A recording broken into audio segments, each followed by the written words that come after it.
Hey guys, thanks for joining. Welcome to Talk Crypto, where we bring you the latest news and try and break it down to bite-sized chunks and make it as easy as possible to understand. So listen guys, if you're new to the channel, we're a new channel, so all your support would be hugely appreciated. For those existing subscribers, thanks so much for joining, and don't forget to hit the like and continue to subscribe if you haven't already. So let's dive into it. We've been talking about the BlackRock spot ETF a little bit recently, and we've obviously seen that huge sort of run up in terms of the price. I mean, you know, the price action has just been incredible, and possibly things got a little bit ahead of themselves. So, but the thing that this is the point. I want to share with you a few bits of news that illustrates that whether it's coming this week, whether it's coming the following week, whether it's coming in November, December, or whenever, the point is the BlackRock ETF is coming. And I just want to share with you some really interesting sort of perspectives, again, just to sort of keep you guys informed really, and we can sort of dive into it. Let's just bring up something here.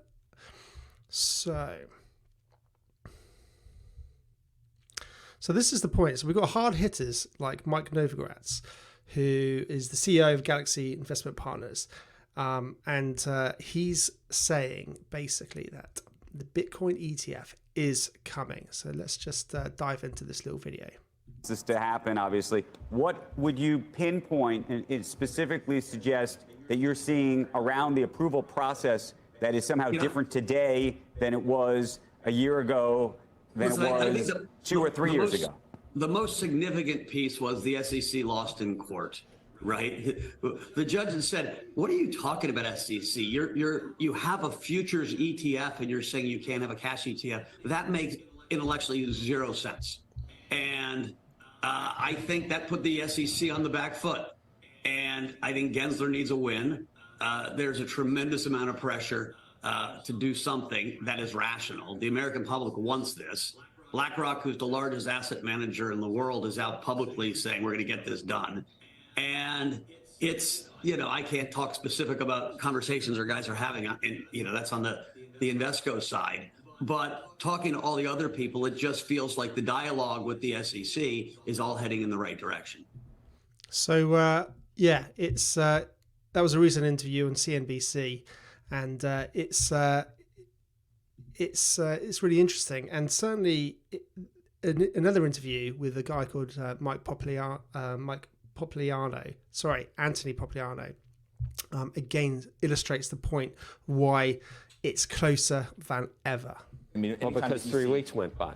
Well, 3 weeks went by, but also BlackRock is now going and they're seeding the fund. They're seeding the fund in October, which is new. Correct. And so they just amended the application. And so really what you're just seeing is they're getting prepared for the approval. The big question is, are they going to justify? Do they know anything? They may know nothing either.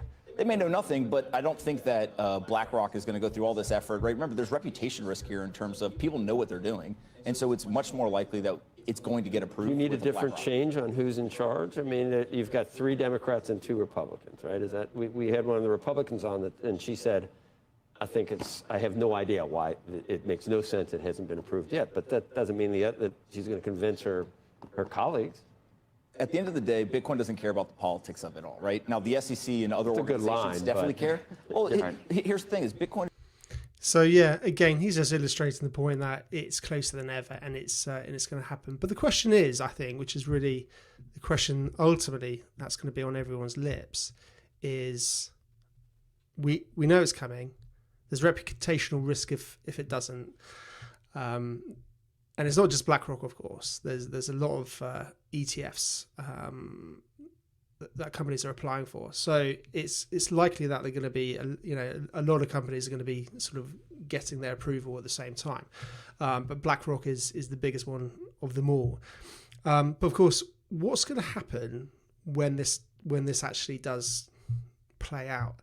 And ultimately, the question is, what's going to happen and what's the price of Bitcoin if the ETF is approved?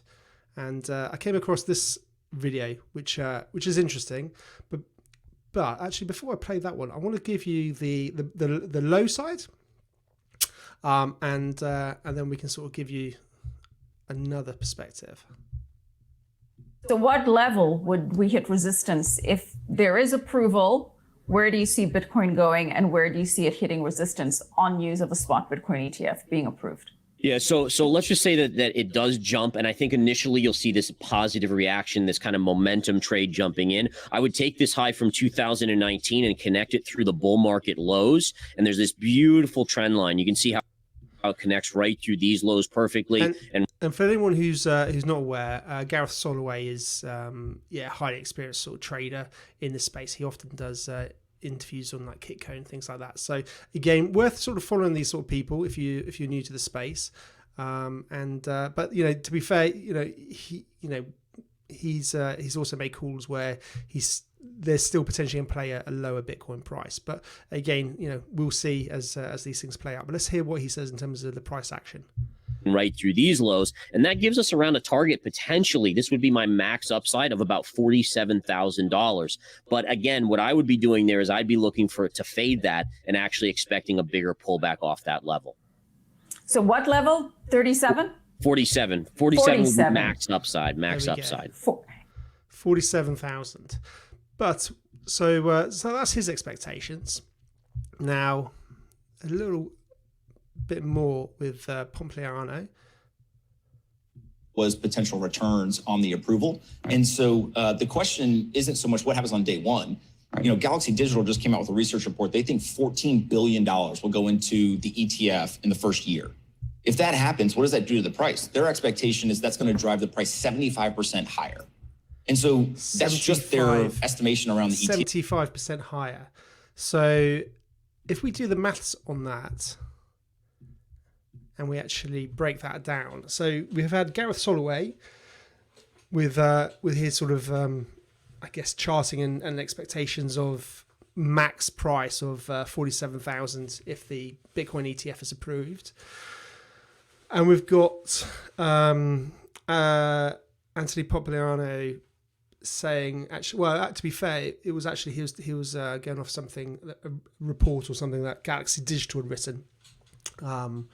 Which I think is that Mike Novogratz guy with Bitcoin being 75% higher. So he was referring to somebody else's analysis, not his own personal. But if we break that down, based on today's price of Bitcoin, which is, round figures 34,000, that would take the Bitcoin price to, again, round figures, around about 60,000. So we've got two sort of variables there or ranges, or no, we've got one range, which is between 47 and 60. So it's quite interesting to hear, these different perspectives of what people's expectations are, because ultimately that's what we're actually asking is what's the Bitcoin price going to be if the ETF is approved? Not just the ETF is going to be approved, exciting, but actually what impact will that have?